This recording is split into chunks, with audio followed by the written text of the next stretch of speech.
Esther capítulo 2 e versículo 13. Eu quero ler o 12 e o 13, para a gente situar vocês no texto, amém?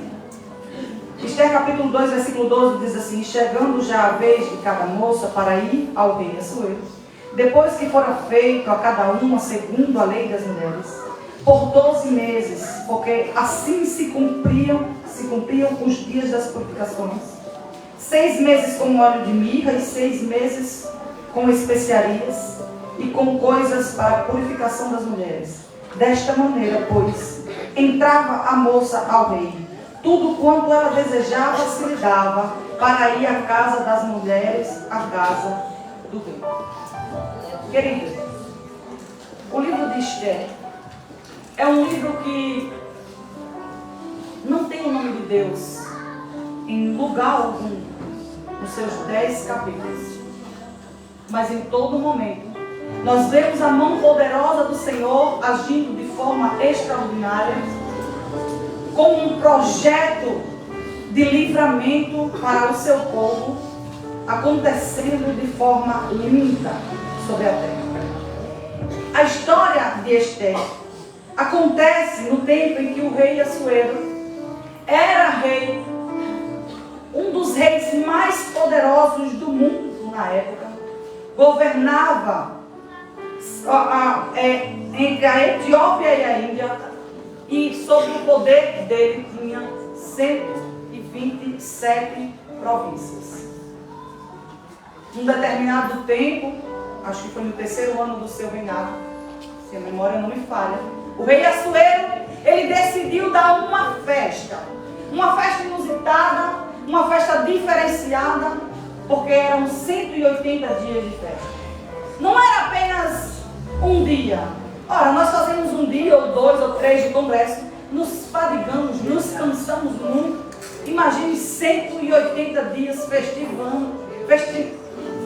em festividade contínua, sem parar, o tempo inteiro. Porque ele deu toda a liberdade para o povo comer e beber o quanto quisesse. Então nem tinha hora para começar e nem tinha hora para terminar.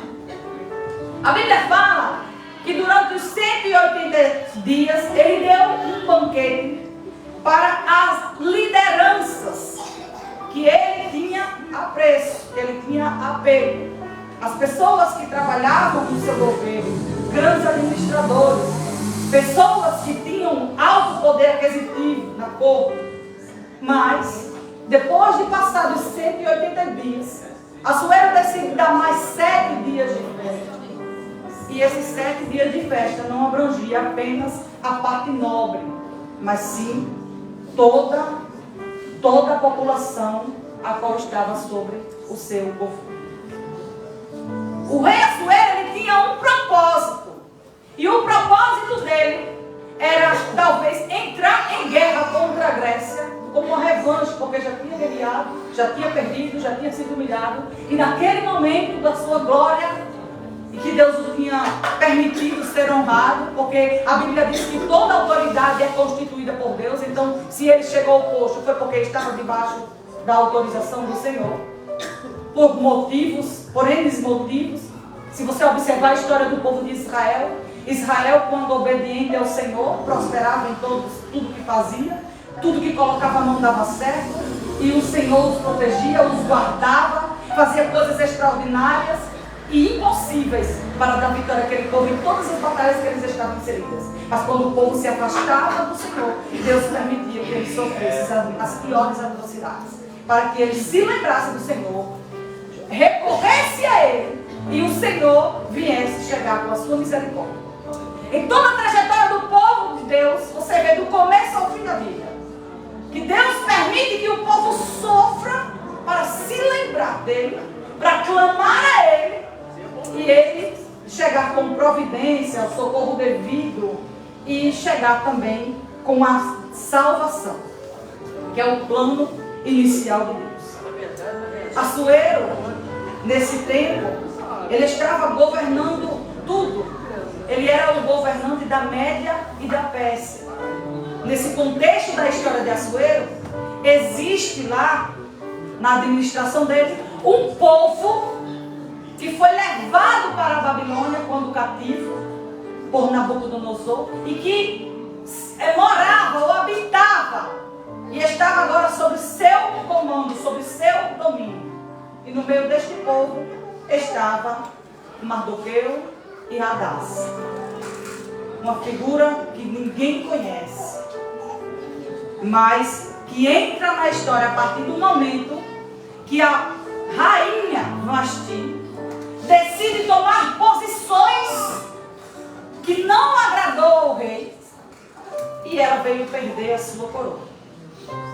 Quando observamos que o rei Assuero está fazendo um banquete para todos que estavam debaixo do seu domínio, a mulher dele decide durante os 7 dias, porque já tinha festejado 180 com esse povo, ela decide fazer mais um banquete para as mulheres da alta corte, para ficar perto dela. Apenas aqueles que tinham dinheiro, aqueles que tinham nome na praça, aquelas que podiam talvez lhe dar alguma coisa em troca. E o rei, ele tinha uma outra visão. Aqui eu trago um friso para você, mulher, nesta noite. Você que é casada e tem o seu marido, ao qual ele tem feito alguns projetos e você não tem segurado na sua mão. Quem faz isso não é mulher de Deus. Quem faz isso não são pessoas que estão sendo guiadas pelo Espírito Santo. Se você vê que é algo que vai trazer benefício para a sua casa, para a sua família, para a sua vida espiritual, e que vocês vão prosperar, por que você não agarra o negócio? Um vai para a direita, o outro vai para a esquerda. E toda vez que você, mulher, se posicionar dessa forma, você vai perder. Vasti perdeu o trono. Vasti perdeu a mais alta posição que uma mulher poderia estar. Lugar de honra. Entregou tudo por causa de um momento. O rei manda chamá-la. Além de ter mostrado toda a sua grandeza, agora o rei queria mostrar a sua esposa. Uma mulher muito bonita, à vista, formosa à vista, a Bíblia diz. E chama ela para entrar na presença dele, na presença dos seus convidados, para mostrar quão linda ela era. E ela disse: eu não. A partir dali a vida do rei foi destruída. Você nota na história que você não vê nitidamente, mas nas entrelinhas você vê que o semblante do rei decai, que as forças dele se acabam, porque a desonra que a mulher causou a ele foi algo tão terrível que acabou com todas as suas forças diante de todos que estavam na sua presença. Ele já estava embriagado, tudo bem, não é de Deus se embriagar, todo mundo sabe. Mas o que a gente está trazendo aqui ao caso é a questão da honra. Lembra que lá em Êxodo capítulo 20, onde tem os 10 mandamentos, o Senhor diz: honra teu pai e tua mãe para que te prolongue teus dias de vida na terra que o Senhor te dá. Pois bem, ele diz assim: honra teu pai e tua mãe se ele prestar, ou se ela prestar. Não, ele disse apenas honra. O mesmo caso acontece no casamento. Nós devemos prestar honras aos nossos maridos. E os nossos maridos, da mesma forma, nos prestar honra também. Porque está acontecendo na sociedade algo que tem atingido a vida dos cristãos de forma terrível. É a falta de comprometimento do homem com a mulher e da mulher com o homem, da família. Olha, eu estou aqui para te dizer. O diabo, ele não tem família. E o projeto dele é destruir a minha e a sua. E aí, você vai deixar? Nós temos que viver em constante comunhão com o Senhor, para saber que quando não tomamos posições de pegar na mão dos nossos maridos e caminharmos lado a lado para cumprir os sonhos, desejos, desígnios, projetos, nós não alcançamos prosperidade em nenhuma área da nossa vida. É por isso que muitas vezes você tem trabalhado e tem se cansado de trabalhar e a prosperidade não te alcança. Prosperidade financeira que eu digo, mas também não descarto a emocional, a intelectual, a moral, não descarto. Mas eu estou dizendo, por que essa prosperidade não chega na tua vida de forma avassaladora? É por causa da falta da comunhão com seu cônjuge. Você precisa ter muita cautela quanto a isso. eles não conheciam o nosso Deus, mas nós conhecemos muito bem, sabemos das suas regras, sabemos das suas leis, mas muitas vezes queremos desviar o nosso pé para a direita ou para a esquerda, e nós não podemos, porque o caminho do céu é muito estreito, é espinhoso também, e se a gente desviar, a gente cai. Sigamos até alcançar aquilo que Deus planejou para você. Irmão, você está dizendo isso porque você não sabe o marido que eu tenho. E eu vou dizer a você, eu também não quero saber. Eu só quero te dizer que o marido que você tem é o que você escolheu. E se você escolheu, decida amar, decida honrar, decida cuidar, decida zelar, decida estar do lado, decida abraçar, decida cuidar, zelar, decida!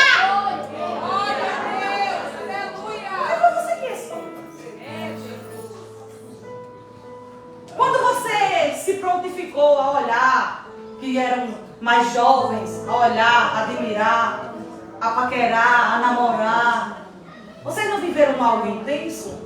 Porque agora, nesse momento da história de vocês, está vivendo um tanto atrito.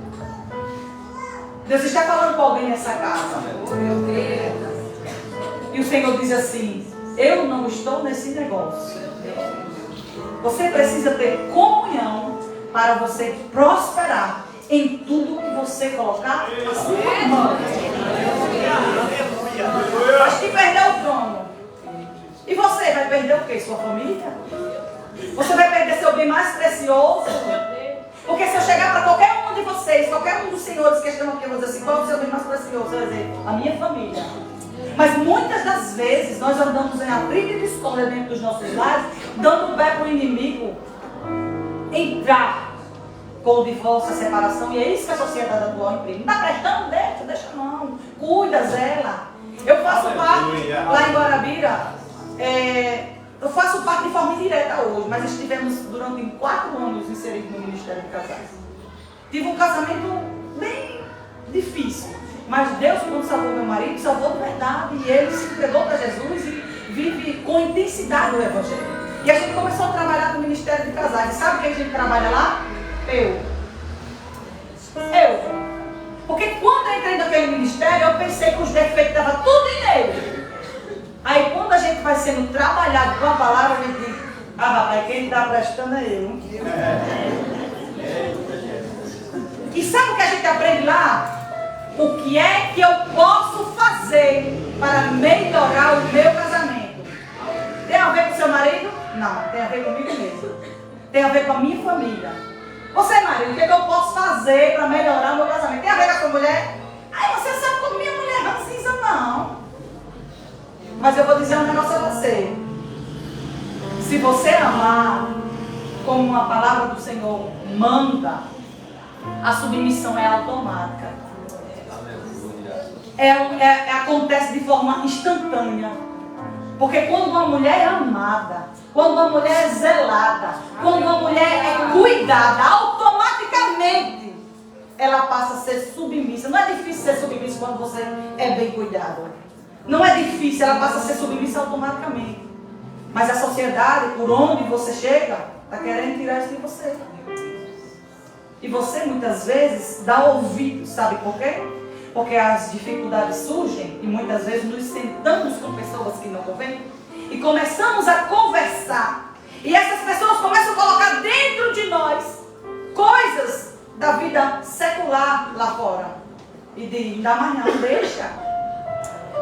Você não precisa disso, você trabalha, você é independente. Para que você enfrentar tudo isso? Não dê ouvidos! Você está argumentando com pessoas que não têm nem o conhecimento da palavra. O Senhor diz assim: cuidado com quem você anda contando a sua história, porque você está contando para quem não pode resolver, ainda está dando opinião para destruir a tua vida, e muitas vezes quer tomar a tua posição e tu não está nem prestando atenção. Tem visão. Mulher de Deus é águia. Acho que perdeu o trono. Mas ela perdeu o trono também porque tinha um propósito bem maior. Deus permitiu que tudo isso acontecesse. Porque existia uma mocinha no anonimato que ia ser usada como um instrumento nas mãos dele para dar um grande livramento ao seu povo. Na escola bíblica dominical, nós estamos estudando a história de Esther. Aqui tem estudantes da escola bíblica? Amém. E você está vendo como as coisas aconteceram. Bem direitinho. E passados os dias, porque quando Vasti se posiciona a não ir para a presença do rei, ele conversa com os seus conselheiros e pergunta o que se fazer numa situação dessa. Eles disseram que se tire ela do trono, que ela nunca mais entre na sua presença, toma-lhe a coroa e que ela seja esquecida, que o seu nome seja apagado. O rei concordou, aí depois o tempo passa, e quando o tempo passa, o rei se lembra, agora eu passei mais tempo. Eu vou ficar assim, no prejuízo? Aí chama os conselheiros de novo, o que é que se faz? Bom, vamos fazer um concurso. Que se faça um edito, que se coloque em todas as províncias. Que se procura moça, bonita, formosa, não é qualquer moça também não, virgem, para que venha servir de além, de consolo para o Senhor, meu bem. E a Bíblia relata, pelo que nós observamos e notamos, que Mardoqueu, ele tinha uma função na corte. E observamos que ele era como se fosse um guarda da porta do palácio real. E quando se espalhou a notícia de que iam se formar ou se levantar naquele reino uma nova rainha, ia ser levantada, e como se daria o concurso, não perguntaram sobre a origem da mulher, não perguntavam, o concurso era ser bonita, vem, era só assim.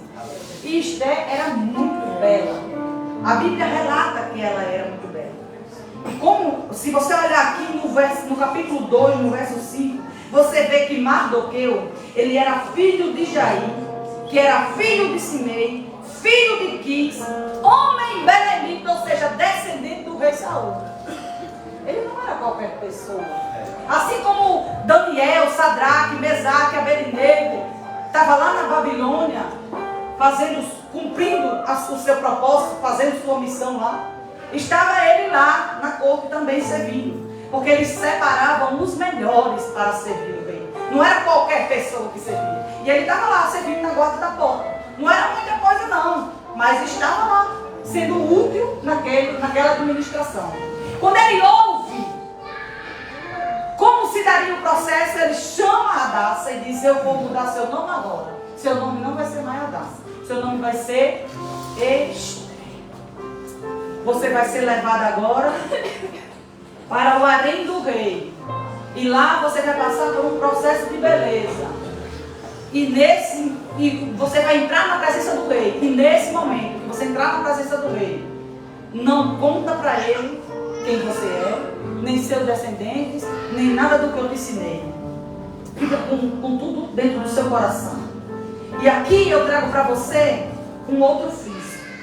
É que Esther só tomou posse do que Deus separou para ela tomar, porque Esther tinha características próprias de uma mulher de Deus.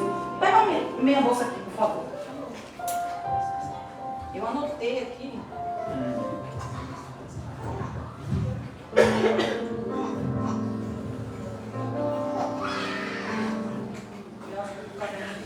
Eu anotei algumas características de Esther, o caderninho ficou lá, porque eu estava olhando, observando hoje, Deus me deu a palavra e eu fiquei observando hoje lá no hotel onde eu fiquei. E se você olhar, Esther era bela, a Bíblia diz. Era uma moça admirável por onde ela passava. Ela conquistava respeito e admiração de todos. Era uma mulher honrada. Era uma mulher que tinha posições firmes. Mas era uma mulher que ela tinha intrepidez, que ela tinha força, que ela tinha coragem, que ela tinha ousadia, mas também era humilde. Ela sabia a hora de calar, ela sabia como se posicionar, ela sabia exatamente como agir. E todo esse direcionamento dela não foi dado a ela por outra pessoa, senão Mardoqueu. Mardoqueu era primo de Hadassah. ele criara ela, porque ela era órfã, ela era filha de um tio dele. E ela criara porque era órfã. E eu quero dizer para você que ela tomou posse de grandes vitórias, porque soube silenciar e obedecer. A Bíblia diz que as moças passaram um ano tomando banho de incenso, tomando banho de mirra, que tinha um significado para aquela época. Era uma preparação. E ninguém podia entrar na presença do rei de qualquer forma.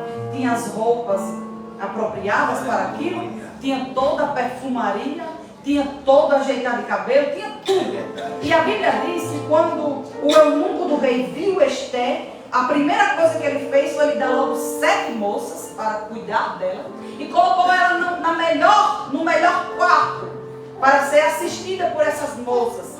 E a Bíblia diz que ele achou graça de Esther. E em todo momento do livro de Esther, você vê que as pessoas viam graça, que o eunuco via graça, o rei via graça, todos viam graça.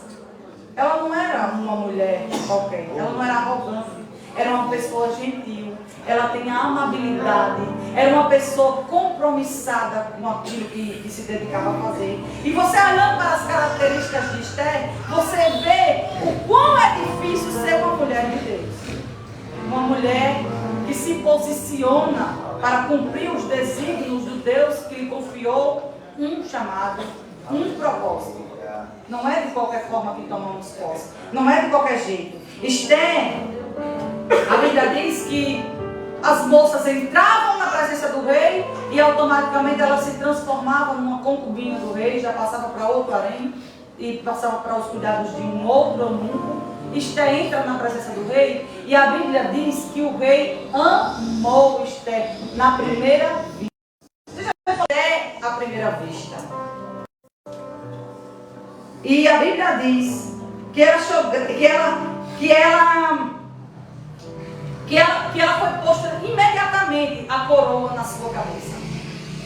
E quando você olha para essa cena, você vê uma menina pobre, órfã, sem nome na sociedade, escrava em outro país, uma pessoa que não tinha nenhuma expectativa de vida, que não tinha esperança de regresso para a sua terra, nada. Não tinha nada que viesse Esther olhar, que viesse dar esperança a ela de que alguma coisa na vida dela viesse dar certo.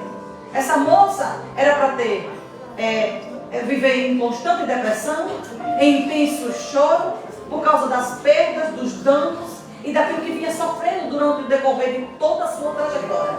Ela era para ser uma pessoa que andava decepcionada com tudo, com todos, porque tudo, até o momento que ela viveu, não tinha dado certo.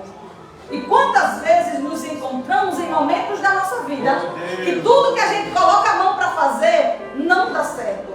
Acontece totalmente o inverso daquilo que a gente acreditava que ia acontecer. Aí as coisas que a gente pensava que ia dar certo começam a desmoronar. E para piorar, quando você pensa que o negócio está bem ruim, aí você diz assim, as coisas não podem piorar. Aí elas pioram. Esther estava bem nesse contexto. A história dela é mais ou menos parecida com a minha e com a sua. E bem pior. Porque você olha assim e diz assim, nossa, eu acho que para minha vida não tem jeito. Porque o que eu já sofri até aqui, eu acho que tudo que eu fizer vai ser inútil, vai ser em vão. Mas o Senhor te trouxe aqui para te dizer que as coisas só dão certo quando tem que dar certo. É no tempo e na hora determinada por Ele. E Ele tem um plano extraordinário para a sua vida. E você não pode desistir desse plano. Porque Ele abrange outras pessoas que estão em sua volta. E você precisa agarrar com todas as forças esse plano. Embora que isso no momento esteja te causando dor, embora que você não esteja entendendo nada, o Senhor diz, não desista do propósito, porque só vive o propósito quem aguentou o processo. Só vive o propósito de Deus quem aguentou o processo. A moça chegou, quando o rei olhou, se admirou, gostou, colocou a coroa na cabeça. O que aconteceu? Aconteceu que ela foi transformada em rainha, e quem era pobre do universo, ou do mundo da época. Ele faz assim. Ele pega aquele que está de cabeça para baixo e coloca no lugar. E traz honra no tempo que você nunca imaginaria. No tempo que nunca passaria pela sua cabeça. Aquilo que o Senhor tem preparado para mim e para você, nós não conseguimos imaginar. Esther foi colocada no posto de rainha. E a Bíblia diz que houve uma festa para Esther. E nesse período em que Esther já estava lá, sendo bajulada, uma pessoa que nunca recebeu um cuidado, porque não tinha nenhuma mãe por perto, porque a mãe gosta de bajular a menina, a mãe gosta. Mas ela não tinha mãe, ela não tinha amigas, ela não tinha ninguém que pudesse dizer nenhuma palavra de afago muitas vezes, de carinho, de impulso para seguir, não tinha. Esther não tinha, automaticamente ela começa a ser balançada logo por 7. E depois por todas as pessoas que estavam em sua volta. Aquilo que era impossível aos olhos de qualquer que seja o ser humano, passou a ser possível, porque o nosso Deus, Ele cria do invisível. Ele abre porta onde não existe parede. Ele é um Deus que faz o extraordinário. Isso nós chamamos de milagre, porque milagre ele não tem explicação, ele acontece e pronto. Enquanto Esther recebe todas as honrarias que ela nunca imaginou ter, está lá Mardoqueu na porta do palácio. E ele não sai de lá. E Teres e Bigtã, alguns ajudantes do rei na administração daquela época, traça ali um plano para ceifar a sua vida. E Mardoqueu estava, sabe aonde? No lugar certo, na hora certa. A providência de Deus escutou toda a conversa, chegou ao ouvido de Esther. Esther contou ao rei. O rei mandou fiscalizar o negócio e descobriu tudo o que estava acontecendo e que era verdade. Os dois foram enforcados. Mas nada acontece com Mardoqueu naquele momento. A honra não chega, ninguém o admira, o nome não cresce. Enquanto isso, Amã, uma amalequita, que tem abuso do povo de Deus, é honrado, colocado no nível da corte mais alto, só um nível abaixo do rei. Era tipo José do Egito. Tinha todo o poder de governo daquela época, administrativo. E o povo se curvava a Amã em honra ao nome que ele recebeu e ao posto que ele estava. Mas existia um homem que não se dobrava. E esse homem, ele era Mardoqueu. Mardoqueu não se prostrava, não se curvava, não se dobrava de forma nenhuma. E toda vez que as pessoas lhe perguntavam: por que você não se dobra? Ele dizia: porque sou judeu. Era a resposta dele. Amã, quando viu aquela cena, ficou sabendo, ele observou, ficou sabendo disso. Quando ele ficou sabendo disso, criou uma ira dentro dele. E só em ele saber que Mardoqueu era judeu, não foi o suficiente para ele querer destruir apenas Mardoqueu, mas todo o povo judeu. Quando você duvidar da existência de Deus, olha para a existência dos judeus. Porque por inúmeras vezes fizeram planos para ceifar a vida de todos de um bom sol, mas nunca conseguiram. Porque Deus tem um propósito maior. E aquilo que Deus planeja para a vida do crente, eu digo para o crente, não para os judeus. Porque nós estamos agora inseridos no plano maravilhoso da salvação. Porque Jesus veio para os judeus, eles os rejeitaram. E todos aqueles que o aceitaram, fez-se filhos de Deus. Foi transformado em filhos de Deus. Aqueles que não são constituídos nem pela carne, nem pelo sangue, mas pela fé. Eu e você estamos nesse plano. Se tramar contra a vida, o crente sobre a terra é perder tempo. Amã começou a tramar contra a vida de Mardoqueu. Ele foi para casa, conversou com sua mulher, com seus amigos, o que se podia fazer. Ela disse: homem, mata esse homem. Quem é um homem desse para fazer o e o que ele significa para o rei. Porque só um homem só não significava nada. E eu digo a você, que se talvez Amã tivesse planejado tirar apenas a vida de Mardoqueu tinha morrido e pronto. Porque quantas das vezes houve na história dos cristãos pessoas que levantaram-se contra a vida dos cristãos e ceifaram sua vida.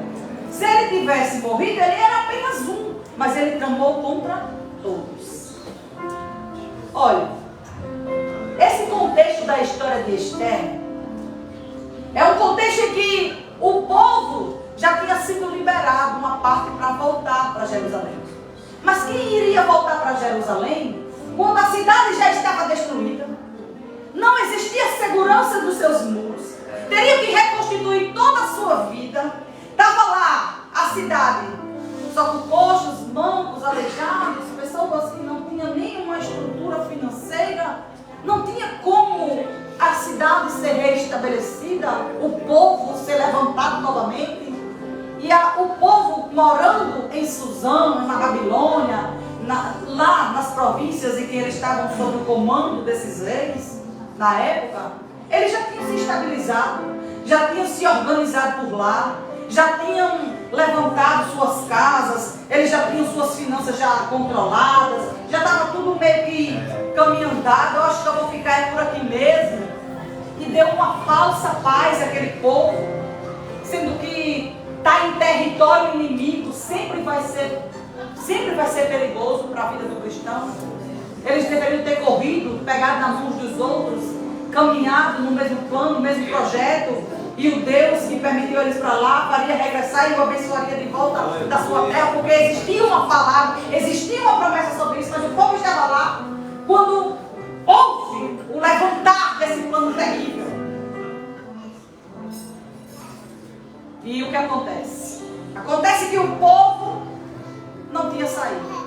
Porque Amã chegou diante do rei e disse ao rei: Rei, nós precisamos acabar com o povo que não cumpre suas leis. No meio de nós existe aí um pessoal que eles não se submetem às palavras de autoridade que saem da sua boca, e esse povo precisa ser destruído. E paga-lhe lá um valor para que, ou faça-se um decreto do rei, para que seja assinado com o anel sinete do rei, e decreto de rei da Pérsia não podia ser revogado. E ele disse: fique com o seu dinheiro e faça aí com esse povo o que você quiser, pegue meu anel sinete. A confiança do rei era tão grande em Amã que ele entregou tudo para ele fazer o que quisesse. E ele fez um edicto no 12º mês, no 13º dia. Todas as pessoas deveriam se levantar contra os judeus e matarem todos.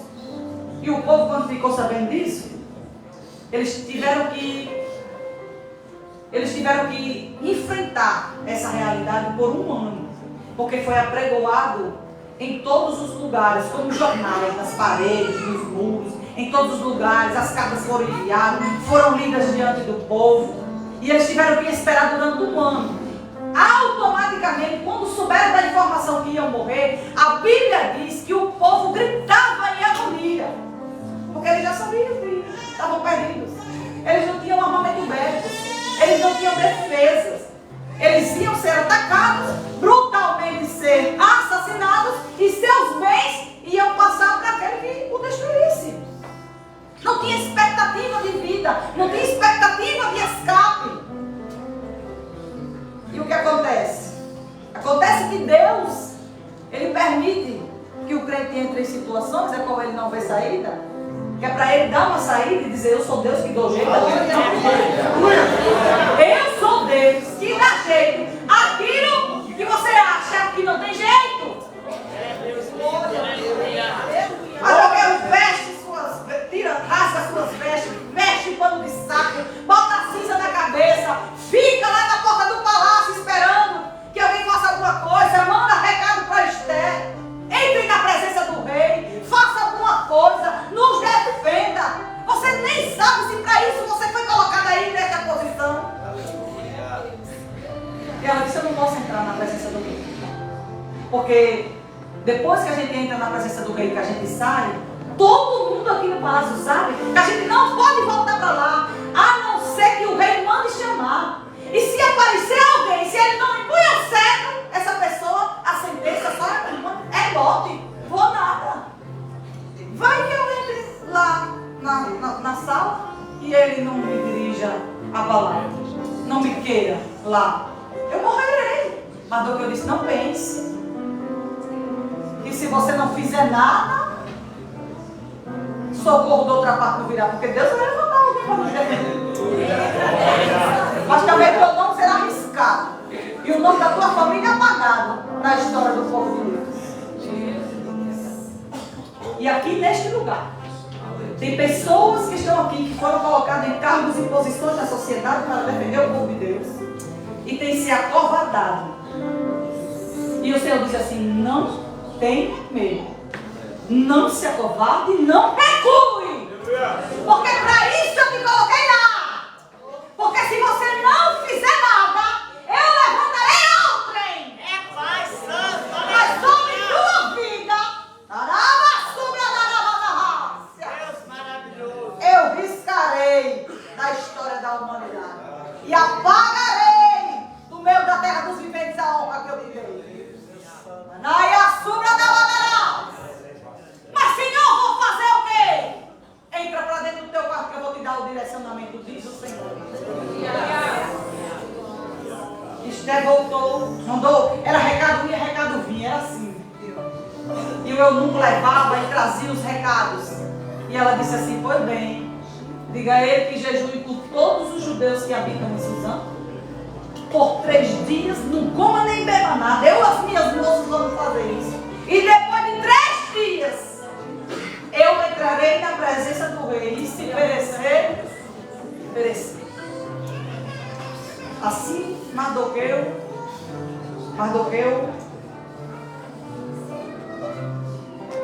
fez, conforme a ordem da raça. E depois de 3 dias, Esther se arruma. A Bíblia diz que ela se arruma, ela se enfeita. Ela não entra na presença do rei de qualquer maneira. Aí por aí você já tira, né, que mulher tem que estar bem trajada para entrar na presença do marido. Porque senão a recusa é certa. Esther foi muito sábia.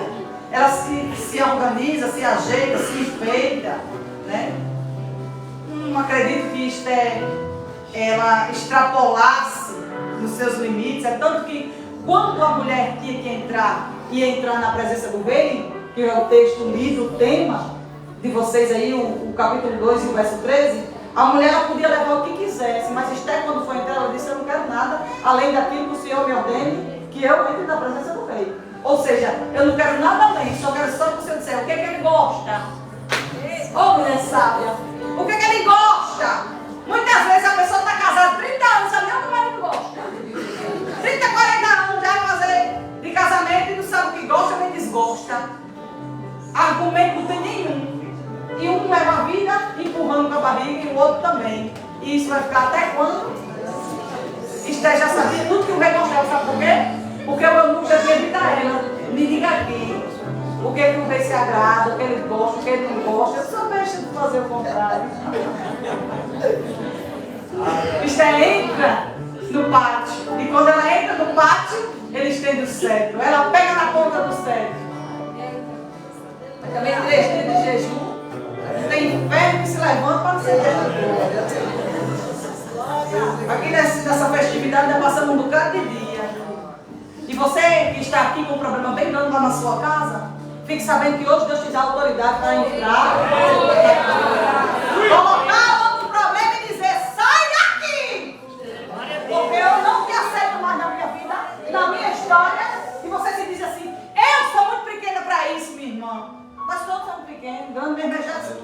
Ele que vai em você, Ele que vai na sua frente, Ele que vai fazendo aquilo que você não pode fazer, Ele que vai tirando os empecilhos do meio do caminho para você passar, Ele que vai planando para você criar os caminhos a qual você vai ter a vitória garantida no final. É o Senhor que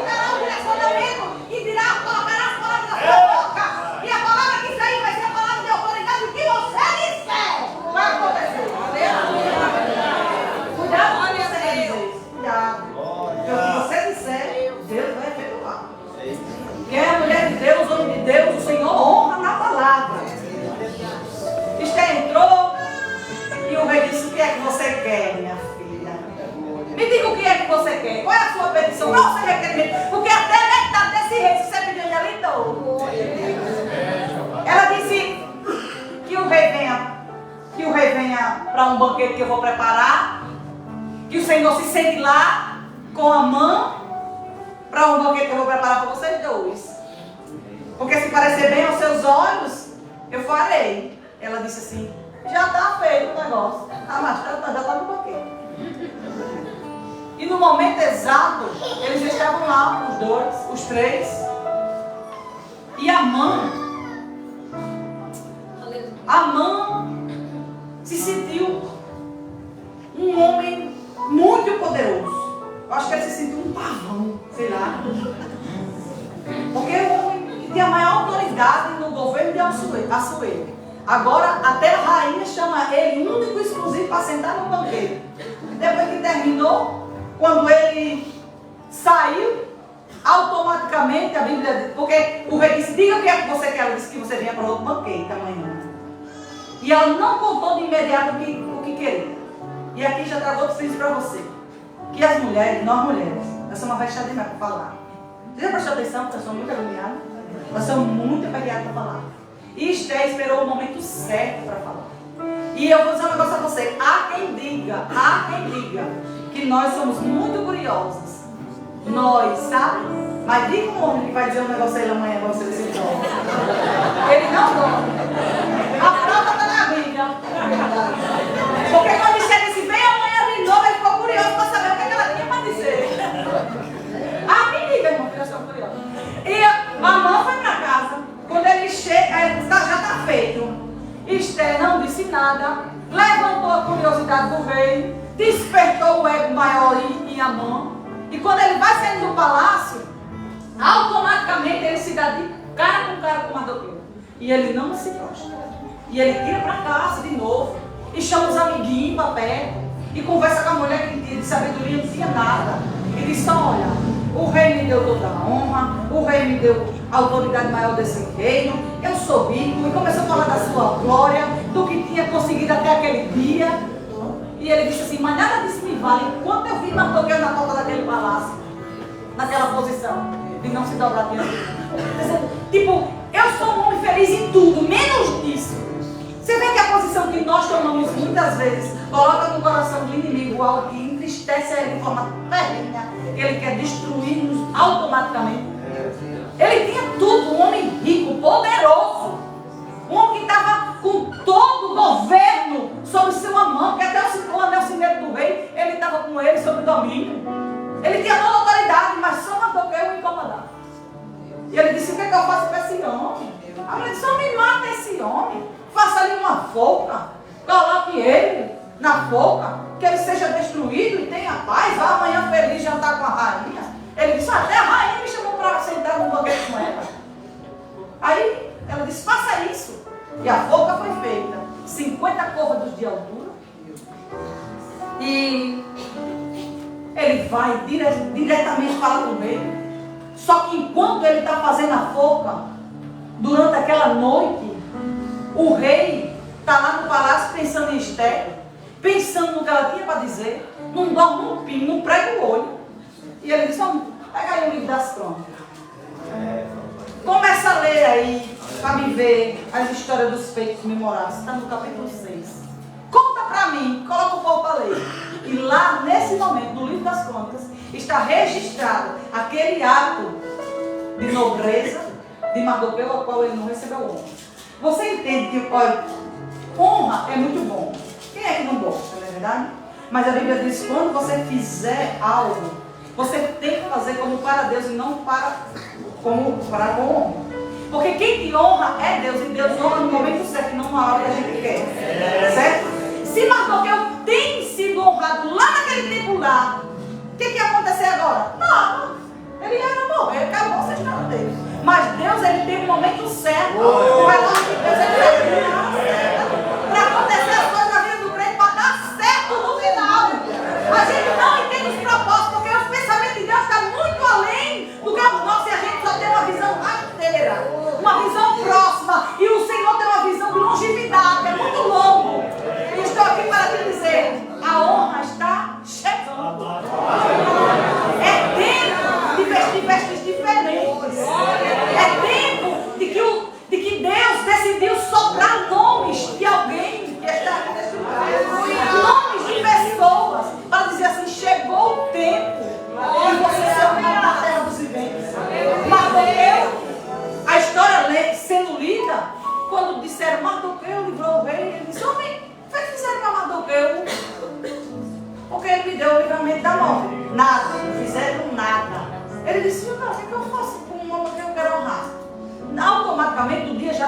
quarto, Amã vem chegando para conversar com o rei e dizer a ele que ia enfocar Mardoqueu. E quando ele pisa o pé no jardim, no pátio, o rei diz: quem foi que entrou aí?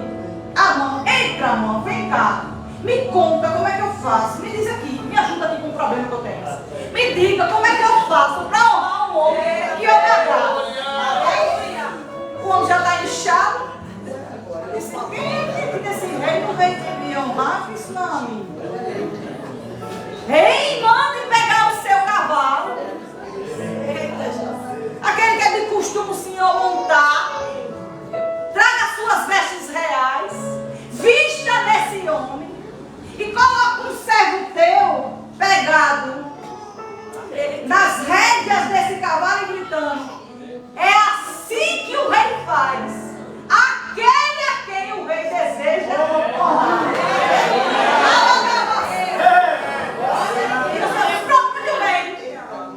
Não diz nada do que você disse. Faça desse mesmo jeitinho com o Mardoqueu. É terrível na história de Amã. Eu imagino como o coração dele ficou apertado, como ficou entristecido, e como ele já viu logo a sua queda, a sua ruína, e lutar contra um homem pobre, miserável talvez, e que ele não conseguia vencer de forma nenhuma. E quando ele chegou perto do rei para tirar a vida do homem, era o homem para ele se agradava. E agora como é que eu vou fazer para destruir a vida desse homem? Não vai ter jeito. Teve que vestir a roupinha assim, teve que montar ele no cavalinho assim, e teve que gritar: esse é o homem que eu percebi. A vergonha foi tão grande para Amã que a Bíblia diz que ele cobriu a sua cabeça e foi para casa envergonhado.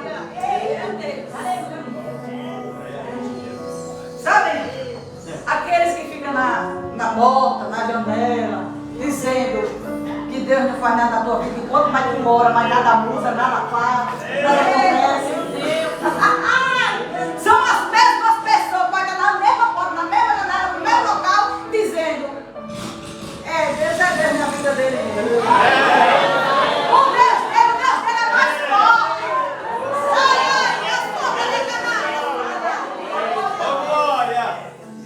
O Deus dele é mais forte. A mão foi para casa. E agora, o que eu faço? Quando ele começa a conversar para tramar uma outra coisa, oh meu pai, os súditos do rei já chegam de bora, que a rainha está esperando. E o banquete já está preparado, e a mão senta e começa a comer. E as conversas lá, e começa a ver, e de repente vai dizer: ô Esther, diga o que você quer, porque até metade desse reino eu lhe dou. E ela disse assim: rei, se bem me parecer, ela disse assim: olha, então respondeu a rainha Esther e disse: se, ó rei, achei graça aos teus olhos bem te parecerem, desse minha vida como minha petição, e o meu requerimento, a vida do meu povo. Porque estamos vendidos, eu e o meu povo, para sermos destruídos, nos matarem e lançarem a perder. E se ainda por servos ou por servas nos vendessem, calamia. Ainda que o opressor não recompensasse a perda para o rei. Ela está dizendo assim: olha, nós somos vendidos para ser mortos. Existe um inimigo opressor que quer me matar sem motivos, e não só a mim, mas também todo o meu povo. Eu não quero ouro, eu não quero prata, eu não quero metade do seu reino, eu não quero nada, eu só quero viver. Dê a minha vida como presente, não me deixe morrer. E o rei disse: olha, quem quer te matar, Esther? Ela disse: não é, irmã. Ela disse assim: olha, se fosse só para ele vender, para a gente ser transformado em escravo, eu não ia ocupar os outros.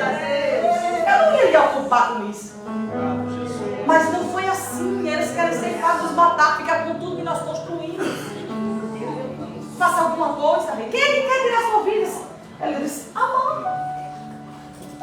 E a Bíblia diz que o rei olha para Amã muito enfurecido. E ele não aguenta olhar na cara de Amã e sai para o pátio do palácio. E ele deixa ela lá. A rainha se levanta, senta no divã e fica só olhando a cena. Amã se levanta, fica em pé, pede misericórdia. A rainha nem liga. Ele se joga em cima do divã E quando ele se joga em cima do divã, é o grande motivo que o rei quer para pegá-lo. Quando o rei vem voltando, ele diz: ainda queria abusar da minha rainha. Estava triste. Quer me desonrar, ainda mais na minha presença. Os servos do rei só faz passar o capuz na cabeça e diz assim: olha, também ele fez uma foca para matar eu de 50 cômodos. Ele disse: pois bem, foca ele dela. E a mão foi enforcada. Mas eu vou dizer um negócio a você. Talvez a ruína do inimigo não seja o propósito maior. Porque o propósito maior é salvar a sua família. O seu povo. E muitas vezes nós estamos guerreando guerras erradas. Porque Deus ele vai destruindo nossos inimigos. Mas o propósito geral, o propósito final é a salvação daqueles que amamos. Deus nos coloca em posição de liderança para salvar o nosso bem precioso. Nós estamos falando aqui do nosso bem mais precioso. Desde o começo que eu falo, é família, projeto, é família, projeto, é família, projeto. O posto de Amã foi dado ao primo de Esther. Mardoqueu foi colocado no seu lugar, ele vestiu as suas vestes. Aí a Bíblia fala sobre a veste dele, veste azul cintilante. Está pensando que é qualquer roupinha? A Bíblia fala que ele ficou na casa, que ficou no lugar dele e ficou como o grande administrador dos negócios do rei. E quando a rainha disse assim: isso não me vale nada, eu já disse que eu não quero bem material. O Senhor pode me dar qualquer presente, eu só quero só a minha vida, faça alguma coisa. E a Bíblia diz que quando ele diz que não pode fazer nada, ela se desespera. Porque até o momento você não vê Esther chorando em momento nenhum. Mas quando ele diz: eu não posso fazer nada por você, aí ela se desespera. Ela chora, ela grita. E ele diz assim: a única coisa que eu posso fazer é dar o meu anel sinete a Mardoqueu. Você já ouviu falar em emenda constitucional? Vamos fazer uma emenda. Bota alguma coisa aí. E nessa emenda ele disse assim: que o povo de Deus se defendesse como pudesse. Aí ali no livro você nota no capítulo 9 que eles receberam todas as instruções do chefe dos exércitos. Eles foram equipados com armamento bélico. E eles começaram a gritar por ter a chance do escape. E a Bíblia diz, aleluia, que no dia 13 do ano 12, naquele dia, eles foram atacados. Mas eles estavam muito unidos. Eita, glória. Unidos num só lugar. Aleluia. Unidos num só propósito. Unidos num só pensamento. Unidos. Você entende agora? Ó, quão bom e quão suave é que a igreja esteja em união. Aleluia.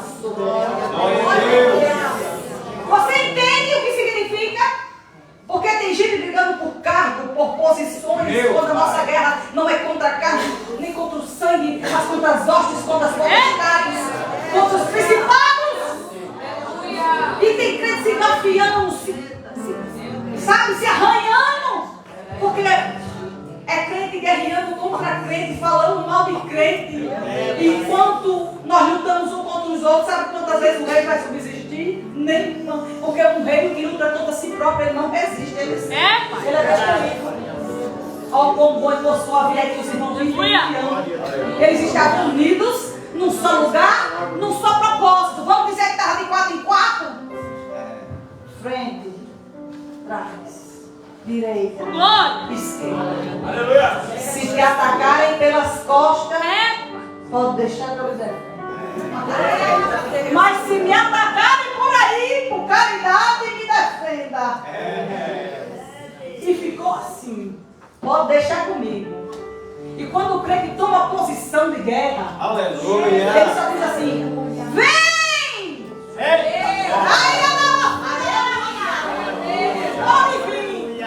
E quanto mais eles eram atacados, mais eles destruíam aquele povo que se levantava. E a Bíblia diz que nenhum sequer do povo de Deus foi morto daquele povo. Nenhum sequer.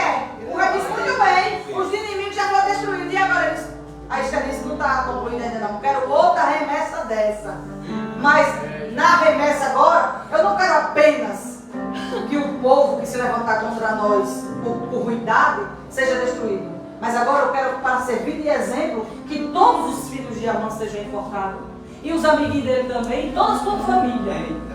Porque não é suficiente não, porque se ficar um deles, eles vão tramar depois por vingança. E assim aconteceu. 2 dias com a mesma intensidade. Aquele negócio ia durar somente um momento, foi intensificado. E sabe aqueles inimigos que se levantam contra mim e contra a tua vida para nos destruir? Eles são ceifados. Eles são mortos. São destruídos pela mão do próprio Deus.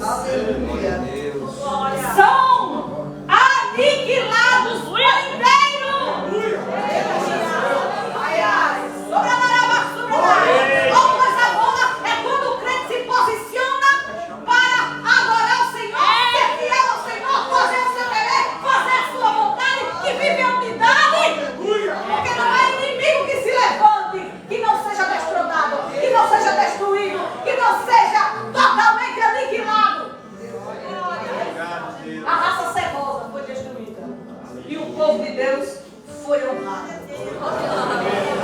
E até hoje Esther instruiu a festa de Purim. E até hoje os judeus celebram essa festa.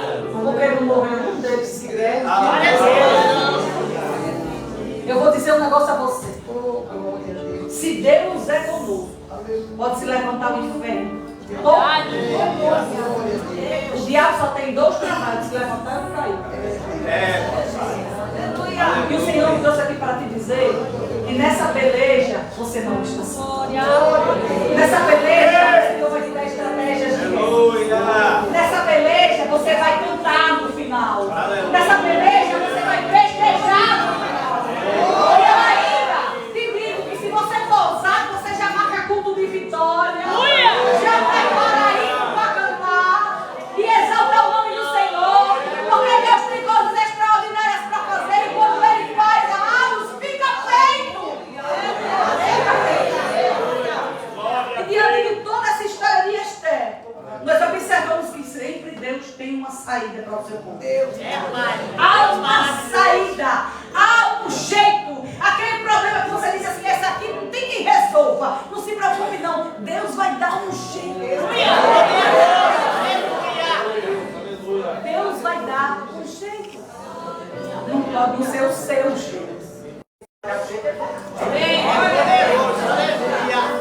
Ele vai fazer de forma que você vai se surpreender, dizendo, meu Deus, nem eu entendo que mistério é esse, de tanta surpresa, de tanta coisa que o Senhor vem fazendo, que até eu estou vendo, estou me admirando sem compreender que mistério é esse. Deus, se eu não estou compreendendo, imagine os opositores.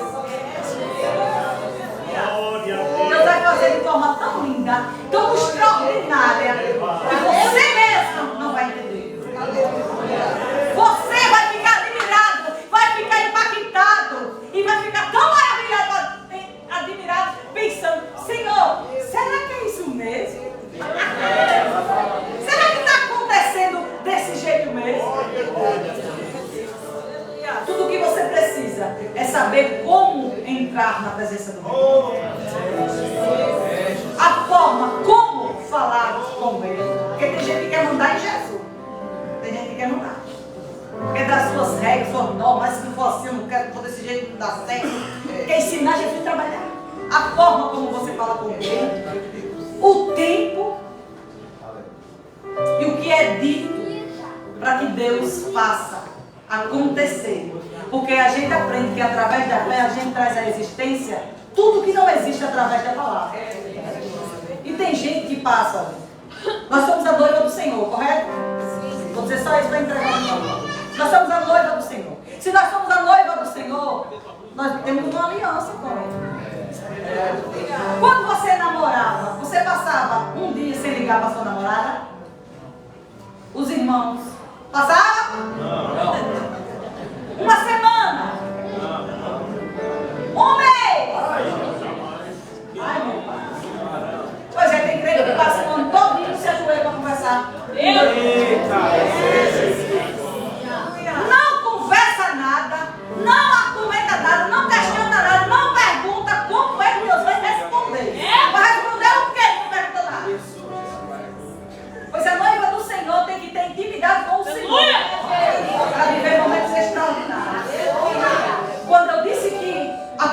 dia nós não seremos mais o mesmo, é que a partir desse momento nós vamos mudar nossos posicionamentos para falar com aquele Deus que nos chamou. Se quisermos viver nada.